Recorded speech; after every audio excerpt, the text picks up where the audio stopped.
the World Healing Tour movement with your host, Noah Crane. Heal yourself, heal the world. Hello, and welcome to the World Healing Tour podcast, where our mission is to help you heal yourself so you can heal the world. Hi, my name is Noah Crane. Each week, we will bring you tips and tools and inspire you to live your most empowered and joyful life. I'm also the author of the book, The Grass is Greenest Where I Am, because the grass is greenest where you are when you say so. When you choose to live in a place of no comparison, no competition, and no scarcity, when you choose to live in your own love and light and share your unique gifts with the world, because we're all unique. And that's why it's called the World Healing Tour, because when you heal yourself, you truly create that ripple effect for others to heal as well. Each week, I bring incredible guests into studio to pour into you and to help you on your journey. My guest today is a perfect example of someone who has healed themselves and is helping others heal as well. Raheel Siddiqui is a TEDx speaker, transformational coach, podcast host of his own show, Wallbreaker 200, and the creator of Wallbreaker, a method, mindset-first coaching framework designed to help high-performing men and women over 30 break through personal barriers and take back control of their health, confidence, and life. Raheel Siddiqui, I'm so excited to have you today on the podcast. Welcome to the World Healing Tour podcast.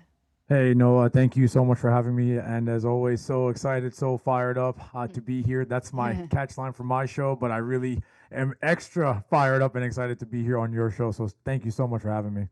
Oh, and thank you so much. I'm so glad you reached out because you're absolutely amazing and what you've done. And I was listening, I told you earlier, to your TEDx talk. It's incredible.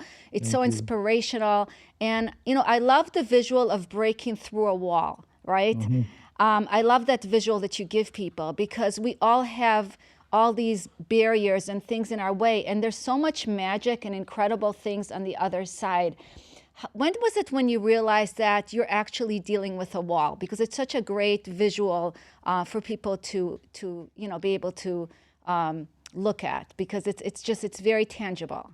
Yeah, sure. No, that's a great question. Well, honestly, I feel like I've been dealing with walls my entire life, literally since birth. For those of you out there, I recently lost 200 pounds and been battling obesity since birth, childhood, adolescence, middle school, high school, college, post-college, up until I was 27 years old. And I ended up being 405 pounds and just had a ton of walls throughout that entire process, between being severely bullied, being very out of shape, being overweight.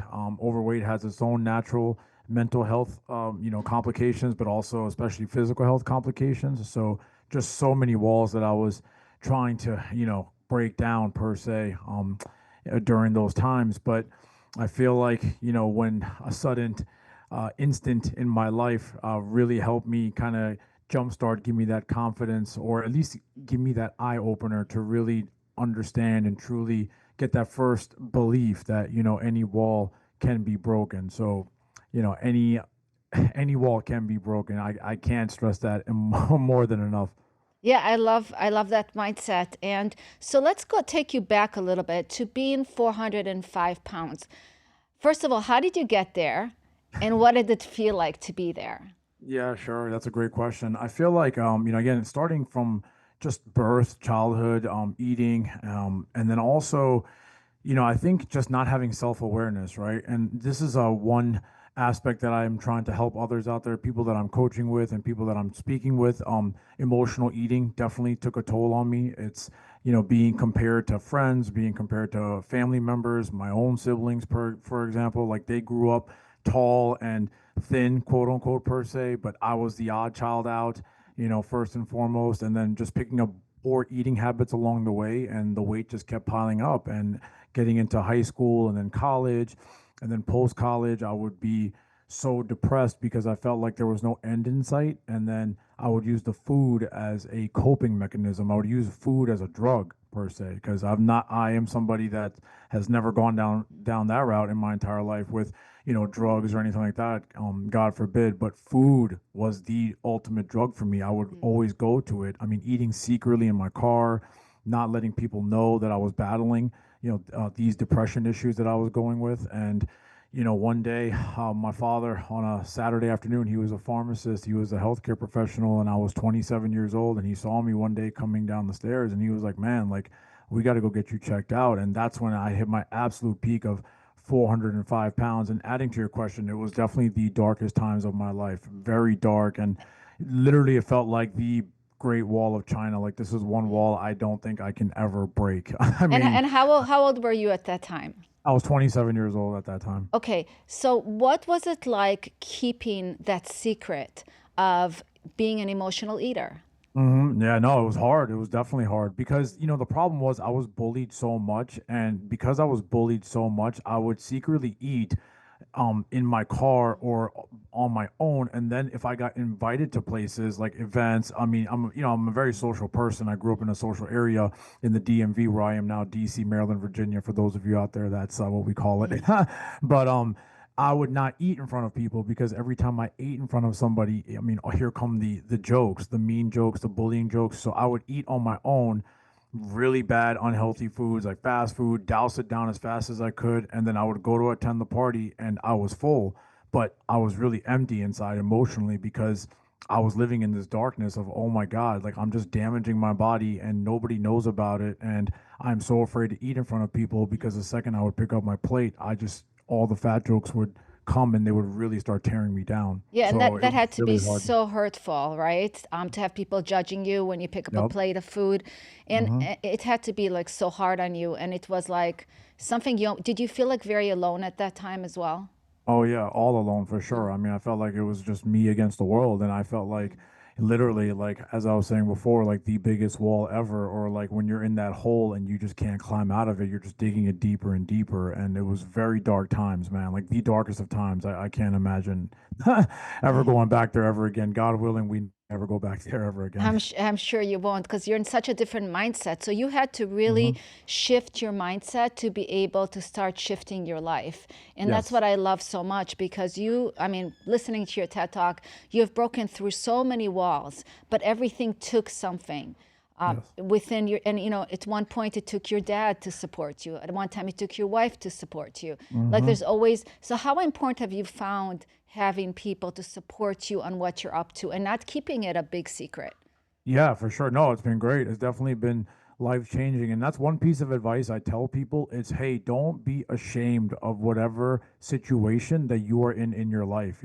I always tell people there's nothing more beautiful than the fall, than the comeback. I'm the biggest believer in that. So no matter how far you've fallen, whether you gain 200 pounds, 100 pounds, 50 pounds, whether you're going through a situation in a relationship or work, or you have some sort of darkness, some sort of secret, I'm sorry, some sort of secret that you're holding on to and you don't want to let anyone know because you feel like it's a burden, or I don't want to, bother anybody, but it's hurting you inside and you're feeling depressed and you're in a dark space. Open up, talk about it. Don't be ashamed. I was very ashamed also of myself. I would look in the mirror and be like, oh my God, like I just, I lived in that mindset for so long, for 27 years, and nobody knew about it. But when they would see me in person, I was like the loudest guy in the room, the happiest guy in the room, trying to crack jokes for everybody, make everybody warm and welcome and happy. But I was completely broken inside, but that wasn't the real me. And to have that support system now, to be open and to be honest and not be ashamed of anything in my life, and to be fully open and transparent, such as my TEDx talk that you saw, I never would have thought that I would have given a talk like that and be open about it. But you can't live in life in fear. You have to be open, you have to be honest. And I always tell people you get your greatest strength from fear. Absolutely. So, as far as you were very living, let's say you were living very unconsciously then, and really that was, when it came to food and what you put in your body. But so many of us, even myself, have Hmm. lived in an unconscious state of mind in different times of my life. Right. Like I was not as conscious how much emotionally available I was for my kids at certain times, Right. certain things that I was unconscious about. And I think part of your process probably was also getting to a place where you forgave yourself, right? Yes, 100%. I had to, right? Because I mean, at the end of the day, you have to be your biggest fan. You have to be your biggest supporter. I train 2 hours a day every single day. I get up at 5:30 in the morning and I go to the gym every single day, 2 hours a day. And I'm bringing that point up specifically because, there is no team. I don't have like coaches around me. I don't have my parents. I don't have my wife, my son. Like it's just me. And you have to find a way to be your biggest supporter. You have to find a way to push yourself. You have to find a way to grind. You have to find a way to tell yourself, you know what? I'm going to find a way and I'm going to take my shoulder and I'm going to keep ramming it against that wall and ramming it against that wall and I'm going to keep ramming it against that wall. And at some point, that wall is going to break down. But you have to find a way to love yourself, forgive yourself, be your biggest fan, be your biggest supporter. And then those that love you and support you and those that are around you, they're going to follow your lead. Yeah, I love that so much. All right, let's take the audience and everybody a little back into your story of your dad and Sure. you being 405 pounds. You're going to the doctor Hmm. and you're sitting there with your dad. And what does the Hmm. doctor tell you? Yeah. Oh, this is one story I think I can never forget, even if I wanted to. So, got my blood work done, and then went to go see the doctor for the results. And the doctor walked in, had a folder in his hand with the results in the folder. Looked at my father and I, looked down at the results, flipped the pages over really quickly, closed the folder, threw the folder on the side of the counter, and looked at my father and I and said, it doesn't matter what these results say. Your son is going to be dead by the time he's 40 anyways. We're just wasting our time here.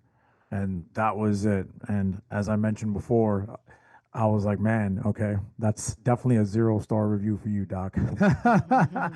I need to go on Yelp right now, talk about his bedside manner. But in all seriousness, it was definitely a shock. Like I never in my wildest dreams thought that somebody like that would say that to me. And those moments up until that day, I never understood why he did what he did. So then my dad and I went to the my And dad I'm just going to went, stop you for 1 second. That was a sure, big wake up call, though, right? Even though he had huge. horrible bad sign manners, that was it was like a hit in the face or in the And gut or something, right? 100%. Yeah. Yeah, just literally just rip the band-aid off. Right, exactly. Like just not It even. broke some wall. It broke It some did. wall It right did. there It that did. day. And the funny thing Yeah. is, I didn't even realize that, to be honest with you, in that moment. I think Sure. it definitely hit me, but in that moment, I don't know why he did what he did, but obviously that's exactly what it was, right? So then, Yeah. and then my father and the doctor went to talk for a minute or two, and then on the side, that was it. And then we left. I never knew my scores. I don't know what was in that folder. I have no idea. Like not even 5 minutes, then we were out. And I think this is where the turning point really happened for me was when we were driving halfway home. My father looked at me and said, "Hey, I need you to pull the car over." I said, "Why? Is everything okay?" He said, "Yeah, just pull the car over. I need you to pull the car over right now." So I said, "Okay." So I pulled the car over and I said, "Hey, is everything okay?" And he was like, "Listen, I need you to take this seriously." And I tell people this all the time. Like, I'm a father now, and I was doing the typical, when you yell at your son or you're yelling at your daughter or your kids, and your kids kind of in one ear and out the other, kind of roll the eyes in the back of the head, like, okay. But this was the one time he was like, "No, listen to me." He grabbed my hand and I saw tears in his eyes and he looked right at me and said, "Listen, I'm running out of time. I'm not going to be there to see you get married. I'm not going to be there to see you have kids.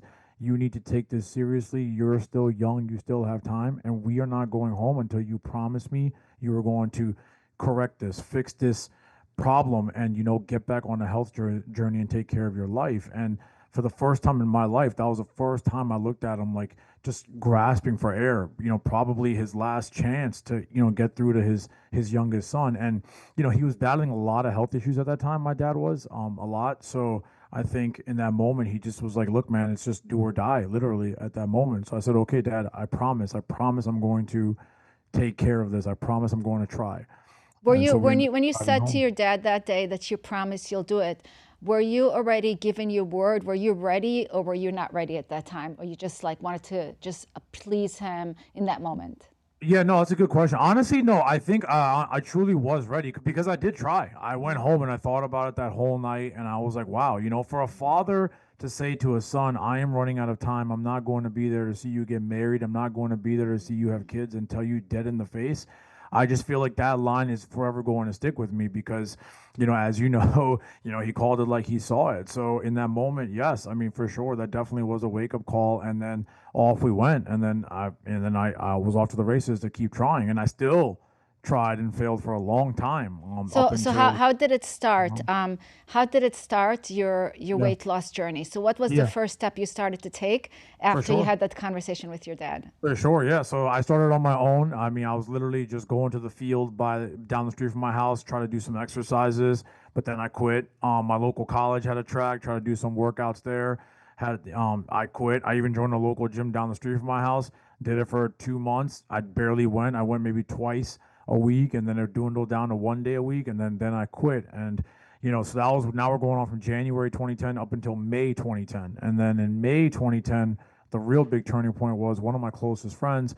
He had mentioned to me that him and our other friends were joining a state of the art gym that they were just building or they had just built in the area. And he was like, "Hey man, listen, why don't you come join? We're all joining. All of the friends are joining. It'll be fun. We can play basketball together. We can hang out together. Something that we can all do together." And in that moment, I was like, "Okay, yeah, everything else I've tried on my own has not worked. So at this point, why not? What do I have to lose at this point?" So I joined that gym, and that was probably the best decision of my life. And I tell people all the time, the hardest step is truly the first step. So once I took that first step, I remember the first day walking into the gym, and I saw a poster for a class. It was called Team Weight Loss Class, and it was 3 days a week, and it was for people just like me who are starting a or restarting a health and fitness journey, who are overweight, who are battling obesity, and they needed a true jump start. So I signed up for that class, and man, I'll tell you right now, it was the best decision of my life. That without that jump start, I wouldn't be here talking to you today. I love that because that's what we talked about in the beginning of the podcast, that we Mhm. all need support from others. Your friends actually gave you the support to come because you were dabbling in stuff, but you weren't Right, actually like fully immersed. Then your right, friends got you to start coming and working out. And then right. eventually you found your way through their support and found the program that actually started really pushing you forward.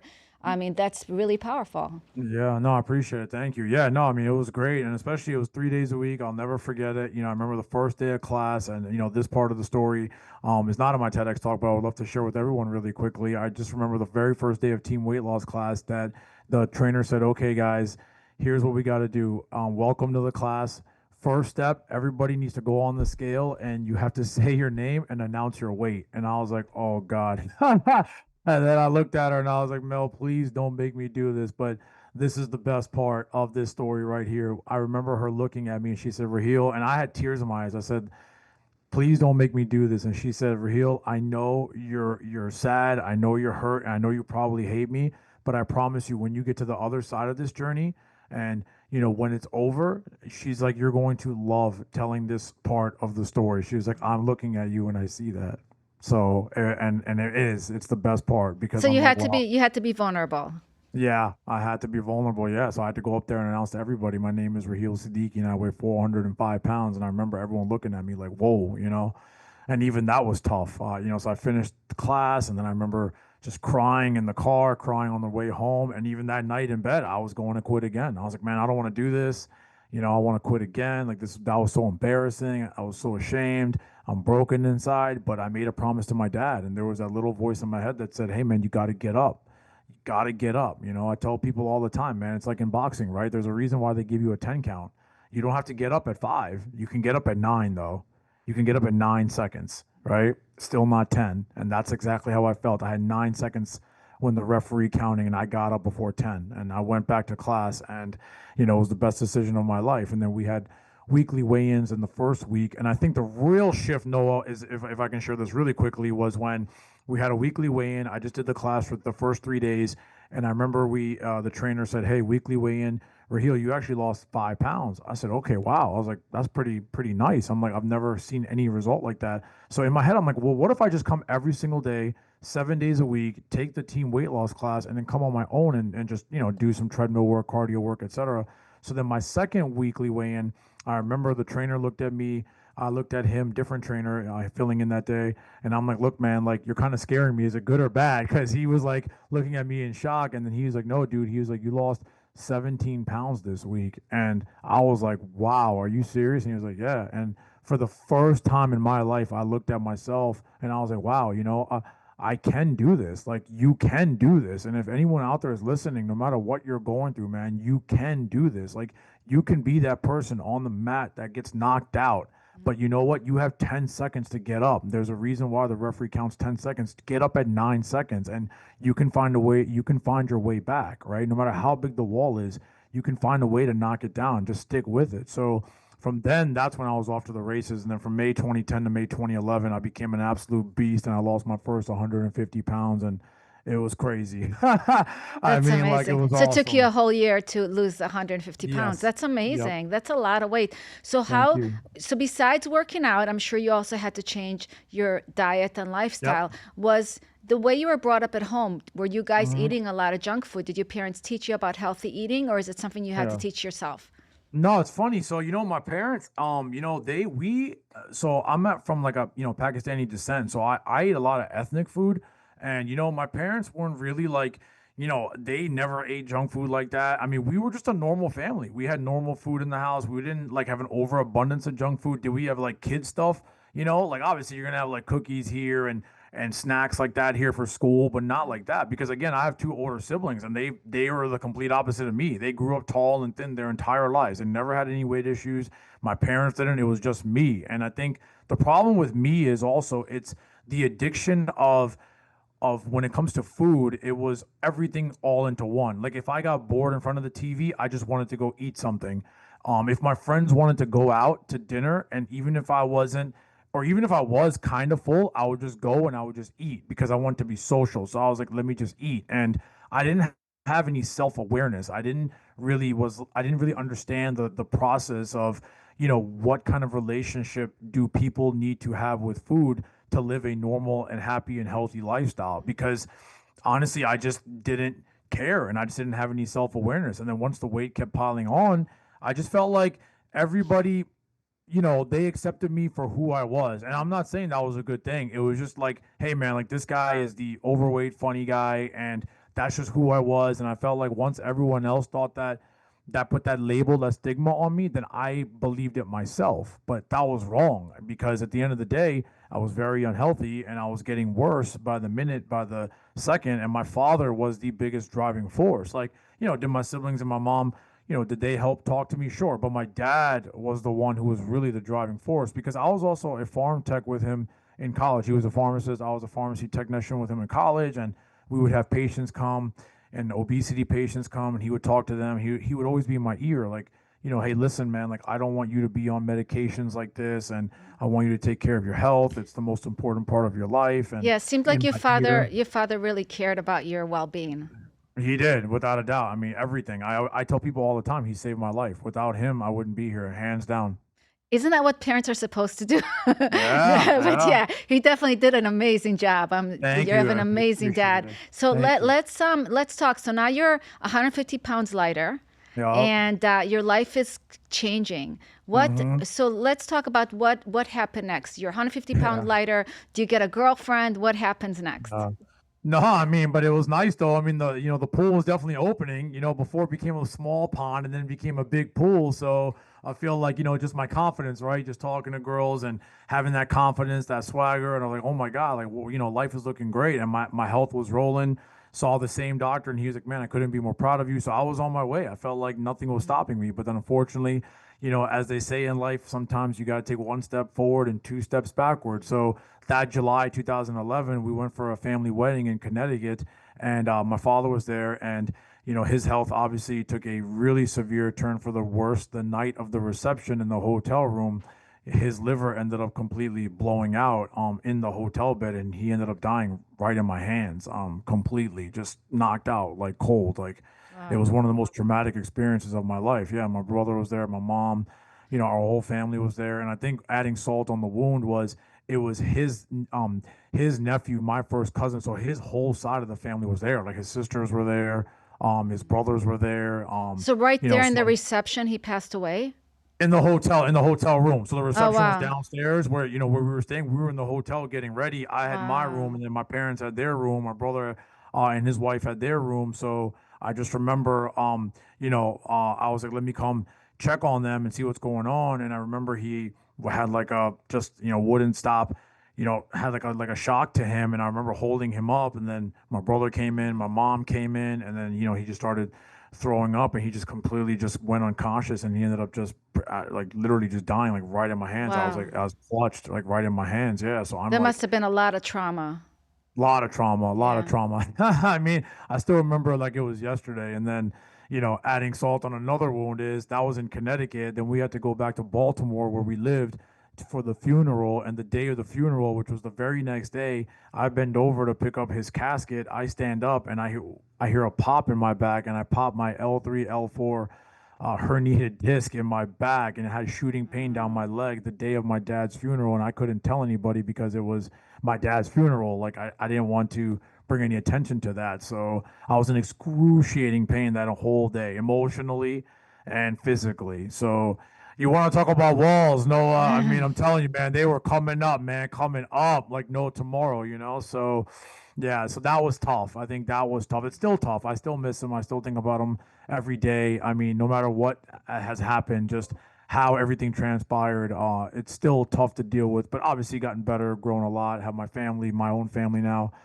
So just going through the motions of it though. So yeah, definitely tough times at that time when that went down.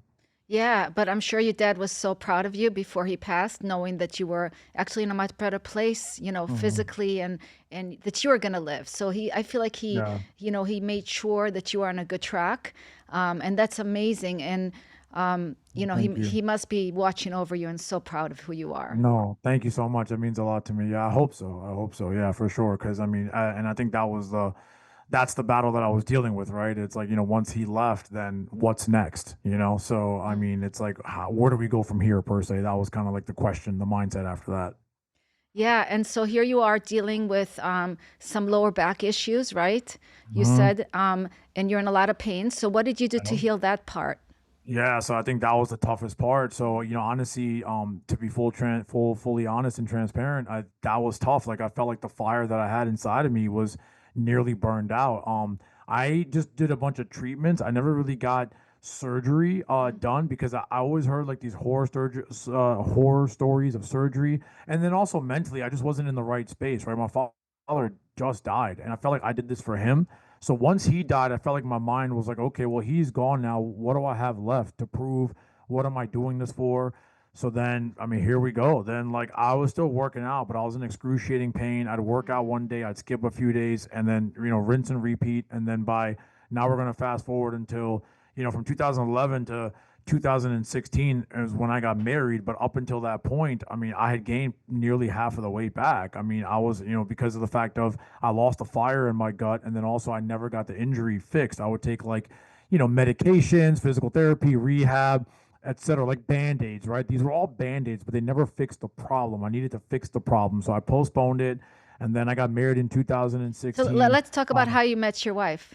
Oh yeah, sure. Yeah. That's always a good one. So it's funny. So my wife and I were actually really good friends in 2005. I actually invited her to my own brother's wedding in 2006, and then we were friends for a few years, and then we kind of lost touch for a while, and then we reconnected. Later on, later in the year in 2015, and then things kind of just kicked off. And obviously she heard about my weight loss story, and her and I connected, we talked, and then everything happened so fast, and then one thing led to another. So we actually were good friends before that. I think that's why everything happened as fast as it did. So I mean, it was great. And then we got engaged. How fast was it? I mean, we got engaged in 2016 in June, and then we got married in 2016 in November. So like less than a year, we did all that. We got engaged and married Well, in less than a year well, after my husband reconnecting. and I, we got engaged after 1 month. We just met. We saw each Okay, other twice, and we got engaged nice, after a month. awesome, With a long yeah, distance relationship, we'd been married for 29 years, and we got married awesome, 6 months later. So when awesome, you know, and yeah. it's great. And I'm sure. How old were you at the time? I was, oh man, we're going to what am I? I was like about 32 years Yeah, old at so that I time. feel Yeah. like that's like an age where you know yourself and you know what you want. Yep, So that's beautiful. exactly. That's a beautiful story. You guys are best Yeah. friends. You guys get married, live happily ever Hmm. after. No challenges anymore, right? So yeah, I mean, of course, man. I mean, there's no walls to break in marriage, man. None. You know, no walls at all. So, but no, it's been great. It's almost 9 years now this November, and I can't believe time has flown by. But no, I mean, she's definitely, been my rock too. She's definitely helped me through a lot, throughout my whole entire journey and my process. And I wouldn't be here today without her, also, no doubt. Well, let's talk about the wall you guys broke together. Yeah, for sure, no doubt. Yeah, so 2016 we got married, and then obviously, like most married couples, we wanted to start a family right away. So we're like, let's get to it. So we tried for a few years, nothing was working, and we were like, what's going on here? So we got a bunch of tests done, and we were like, okay, we got to figure out what's going on here. So we went to go see the doctor, and I'll never forget this part too. I remember the doctor looking at my wife and I, and I remember her like kind of tilting her chair to me, and she's like, look, I can't 100% confirm this, but I think a big reason why you guys are having, your infertility issues is because, Raheel, you had such an extreme weight loss that, your sperm motility count has been completely shot right now. And I think that's the number one reason why it's causing you guys to have infertility issues right now. You guys can't have a child. So I think the only route we need to go through is in vitro fertilization, IVF. So in my mind, I'm like, man, like, I'm like, so you're telling me that I was 405 pounds. My father, who was in my ear, who helped save my life, did save my life. But because I lost my weight very extremely, quote unquote, in her words, I guess, because I lost 150 in a year, that really killed my sperm motility. And it became a choice of, well, it was either die at 40, like my doctor said, or lose the weight, extend my life, but not have kids. And it's like, man, like life just is not fair. I'm like, what is going on here? But I remember, Nobody ever said life is fair, right? I know it's crazy, man. It's crazy. You're talking to It's one all guy who about knows. breaking walls, right? With That's it. That's what's it. fair? Break walls, Literally, So, that's it, man. One wall after and another. you have Yeah. a wife who likes to break walls too, right? Oh yeah, she's the ultimate wall breaker, no doubt. So I remember looking at her face, and I think this is the key part of the story that I don't know if anybody knows this or not, but she was very direct. And what I mean by that was, most people, men, women, I don't know how they would handle it, but the natural reaction might be like, hey, okay, is this the only option? Questions, questions, more questions. But she was just like, okay, if this is our only option, then so be it. Let's go break this, like let's go break this wall down, like straight ahead, like no questions asked, like okay, let's get to it, because she was so determined to break this wall down. I mean, she wanted to be a mother, she wanted to have children, and she was like, if this is the only route, then so be it. And then we were off to the races. And for people that don't know about in vitro fertilization, I mean, it's a beast. I mean, like I said, I mean, it's definitely a beast. I mean, emotionally, physically, it really wears on you. Financially, it's very expensive too. So I think all of that kind of bundled up into one, very hard. And then, that one moment where I saw her, I mean, she had like bruises everywhere because she was taking the injections. She was throwing up. I'm holding her hair in the bathroom while she's throwing up. And I'm like, hey, listen, I'm not advocating for quitting, but I'm like, I don't know how much more you can take. It's like another, I'm a big boxing fan, but it's like literally like a fighter in the ring. Like, how much of a more of a beating can you take? And, she put her two fingers up in the air and she said, and then right into her stomach, she's like, I'm having this baby. She was like, I'm going to do it. Like, I'm not going to quit. So don't ever ask me about it ever again. Like, it's going to happen. So I said, okay. And like literally firm face. And, you know, luckily she stuck with it. And, I stuck with the dosage, medications, etc. And then February, we got a call saying that we might have something in store. And then on November 11th, after taking that shoulder and ramming it against that wall, it wasn't what that was waiting for us, it was who. And our son was born, Raheel Siddiqui. That's so exciting. That's amazing. No, How old is your no, son thank you. today? He is 5. Yeah, he turned 6 in November. Ah, that's such a cute age. I love that. Yeah, thank you so much. I appreciate it. Yeah, yeah, yeah. And I think the best part is like when they finally met each other, and that was nice because I'm like, man, like you did it. Yeah, strong mindset. Let's talk Yeah. about the fact that what does it mean to never give up, right? To keep going for it. What is something that you want people to know most about, fighting for the things that you want? Yeah, sure. That's a great question. I just feel like, you're never going to know what is waiting for you on the other side of that wall if you quit, right? And no matter what that wall is, whatever dream it is, whatever greatness it is, whatever you want to do in your life, it could be anything. I try to make it very simple too. It's like, I tell people this, Noah, like if you want to get from point A to point B, okay, just very simple, point A to point B, but you have one big wall in front of you. How are you ever going to get to point B if you quit? I tell people something very simple like, hey, I want to be a doctor. Just very simple, okay? Okay, you want to be a doctor. Great. So now we're talking, you want to be a doctor. You're at point A, being a doctor is point B. So now you got to go through undergrad, medical school, residency, rotations, the whole nine. But, that's a lot of work. I mean, we're talking like 10 years of 12 years of work and et cetera. And then you're going to be officially a practicing, physician. So I tell people all the time, but if you quit, like you are never going to be a doctor, right? So it's kind of like the same mindset that I tell anybody. If you want to be a champion of your own life, it's like a fighter, right? If you want to be heavyweight champion of the world, you have to go through it. There's an iconic photo for all the sports people out there of, when Michael Jordan won his first NBA championship, and I'll never forget this picture, and it's very iconic. I don't think anybody is that knows about his legacy, but he's holding the trophy tight and he's holding his head against it, and he's crying and he's crying and just letting it all out, right?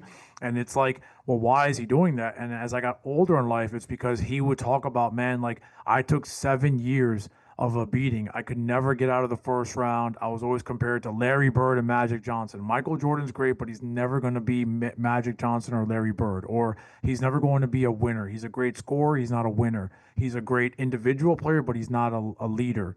But then to finally get over the hump, to finally break that wall down and to hold that trophy and just let it out and start crying.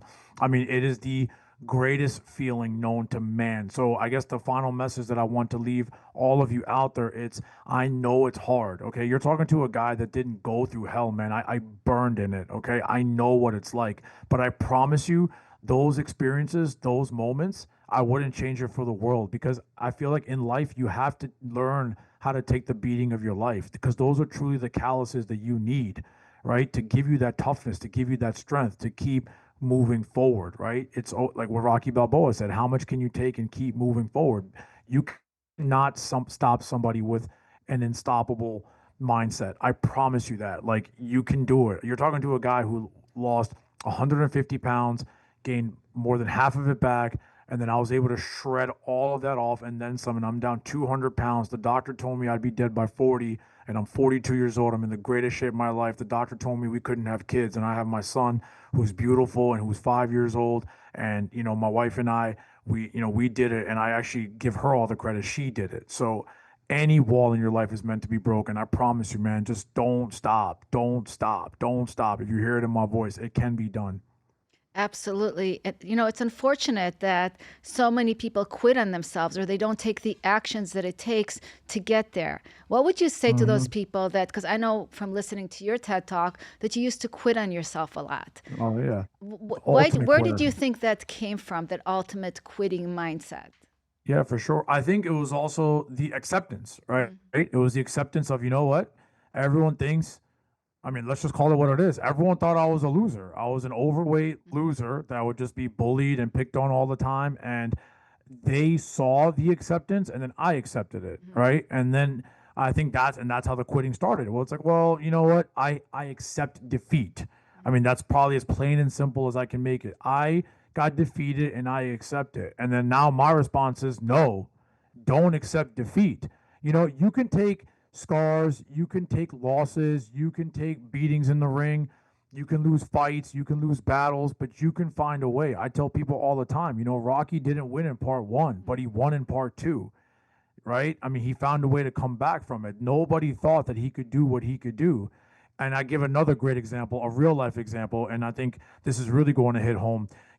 Everyone knows about the iconic, I'm sure you've heard of it, the Rumble in the Jungle fight. Muhammad Ali, when he fought George Foreman, Rumble in the Jungle. George Foreman was 40 and 0, and the whole world thought Muhammad Ali was going to lose. And there's a clip of Muhammad Ali in the locker room, and everybody is quiet and everybody is scared and everybody is sad, and then Muhammad Ali turns around, looks at everybody, and he's like, Well, can you guys at least pretend to smile? Can you guys at least pretend to care? Like, look at you. If I thought like all of you, then yes, I'm never going to win this fight. They didn't think Muhammad Ali was going to lose, Noah. They thought Muhammad Ali was going to die that night, okay, in the ring, because George Foreman was an indestructible force and an immovable object. But you know what happened?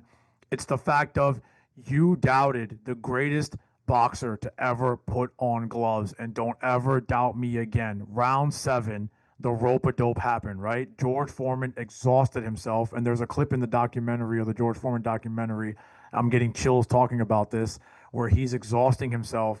He can't punch anymore. He's trying to knock Muhammad Ali out, and then Muhammad Ali whispers to him, "It's my turn, George." And then he just stands up, like right, left, right combination, like down goes Foreman.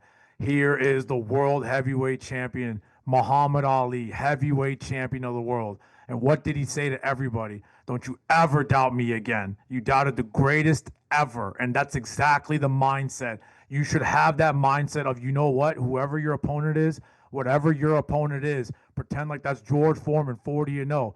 The world might be against you. The world might doubt you. The world might think, oh my God, this person has no chance.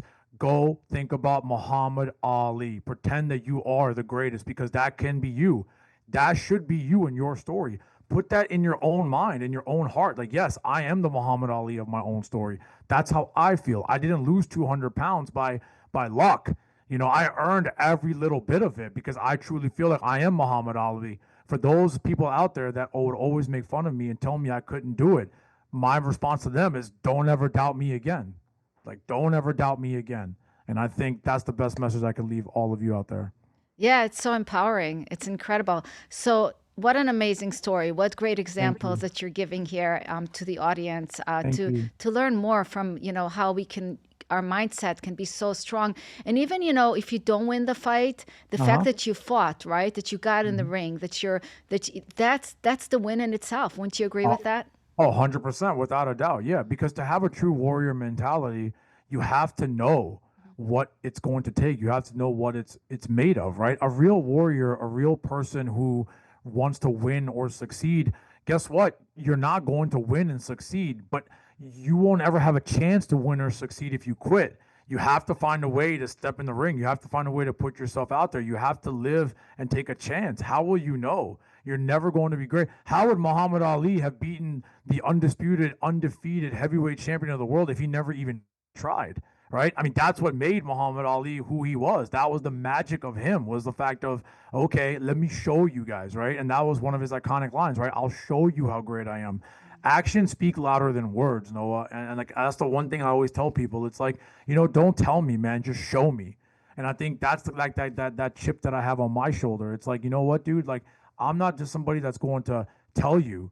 I'm going to show you. And to all my people out there who I help with coaching or any speaking engagements or people that I talk to on my Instagram, I'm always, showing myself, like, exercising. And it might be the most boring clip. I don't show like a minute, 2 minute, 3 minute type thing. No, just very simple. I'm just showing you that, hey, I'm practicing what I'm preaching, right? I'm putting in the work, right? And I'm executing the work, and I'm trying to tell you and implement you. I'm showing you that I'm working. I'm not just a coach or a speaker or a leader that's going to tell you to do something if I'm not going to do it myself. Michael Jordan said it the best. He said Michael Jordan would never ask his teammates to do something that he wouldn't do himself. He said this in The Last Dance. That's why he won 6 championships, because he was willing to sacrifice. If he's willing to sacrifice as the greatest player, as the leader, I can't ask you to sacrifice.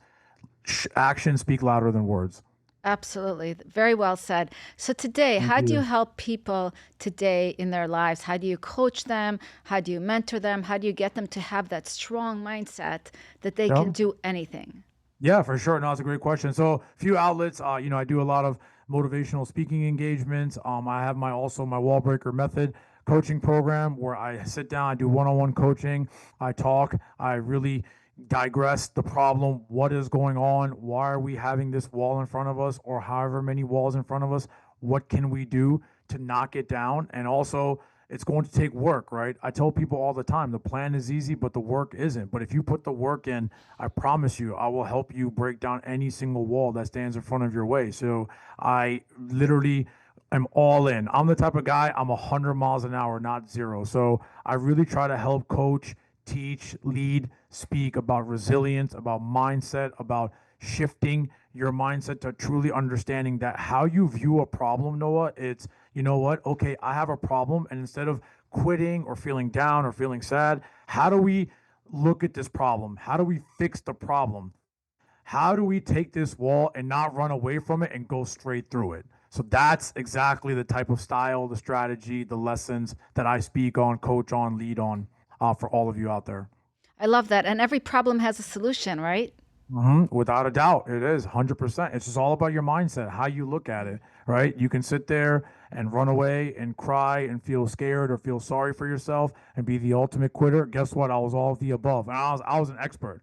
I was in the VIP club, Noah, in all those categories. To be honest Yeah. with you, okay, I'm a frequent flyer there. I got a lot of miles in that club, but then I was able to knock down all of those walls, and now I'm in the Wallbreaker Club, and I really hope to help all of you come to the Wallbreaker Club because there's nothing more beautiful to know that, man, I was able to come back from so much in my life and so blessed and so thankful. And I still have that fire like 10x, 100x from when I first started back in 2010, honoring my father's legacy. My wife, who also reminded me when I was getting my surgery to, hey, you're a father now, right? Like you can't be who you are, who you want to be for your son if you can't keep your promise to your dad. I mean, we got to get to work. And without a doubt, that's exactly what it is. And I will help everybody and anyone out there who wants to have that wall breaker mentality. I love that so much. So how can people Thank you. connect with you, find you, follow you? How can Oh they yeah, connect? sure. Yeah. No, thank you so much. Yeah, so I'm on Instagram. You can find me Raheel Wallbreaker 200. I have my link tree there, so all my links are on there. You can find me on there. My email Raheel at wallbreaker200.com. DM me. Let me know. I'm on Facebook as well, Wallbreaker 200. Please reach out to me. Would love to help you in any way that I can. Doing multiple engagements, speaking engagements, one-on-one engagements. Really just helping anyone and everyone out there to truly understand that I'm here to support any way that I can. So please give me a follow, shoot me a DM, shoot me an email, and would love to connect with you and help you any way that I can. I love that so much, Raheel. It's been such Thank a you. pleasure to speak with you during this time, to learn so much about you. Thank you. You're incredible. You're Thank doing you. amazing things in the world. And Thank it's, you. you know, it's really, people are very blessed to have people like you to be able to, you know, motivate them and show them that there's another way, that they don't have to stay in their head. They don't have to, hmm you know, sit there depressed, unhappy, hmm quit on themselves. There's always another way. You just need the right people around you to support you through that. Yep, 100% couldn't agree more. No, thank you so much. I mean, thank you for having me. It's been a blessing. You're amazing. I love everything that you're doing. The fact that you told me you and your husband have been married for 20 some years is incredible, man, because you look younger, like Mhm. really young. So, I mean, like for Thank sure, you. you age gracefully and amazing, and you're an amazing person. I'm so thankful, grateful to be on your show and get to know you. And hopefully, we'll continue to build this relationship in the future, too, as well. I love that. And maybe you'll speak at the World Healing Tour. You never know, right? Yeah, you never That would know. be Hey, really man, cool. I would love I that. would, I would love You're that too. definitely such so inspiring. Thank you so much. Yeah, for sure. You know where to find me. I'm always ready to go. Thank you. Absolutely. Well, thank you so much. It's truly being an honor to have Thank you here you. today. Likewise. Thanks for having me. I want to thank you today for being with me on the World Healing Tour podcast. Until next time, remember to practice these three important elements. Number one, every day remember to have a grateful heart and connect to your gratitude. When you're connected to your gratitude, you're connected to positive feelings and positive emotions. And therefore, you're drawing more positive people, things, and experiences into your life. Number two, remember every day to ground in love and compassion. First, love and compassion for yourself, because we all need more love and compassion. And then learn to share that love and compassion with others. Because when we share the love and compassion, we will get an abundance of love and compassion in return. So whatever we put out in the world always comes back to us. And number three, remember that you're never alone on this journey. This is a guided journey. I say guided by God, but whether it's God for you, universe, higher power, source, whatever it is for you, just know that you're never alone. Until next time, everybody, have a beautiful week. Namaste. The World Healing Tour Movement with your host, Noah Crane. Heal yourself, heal the world.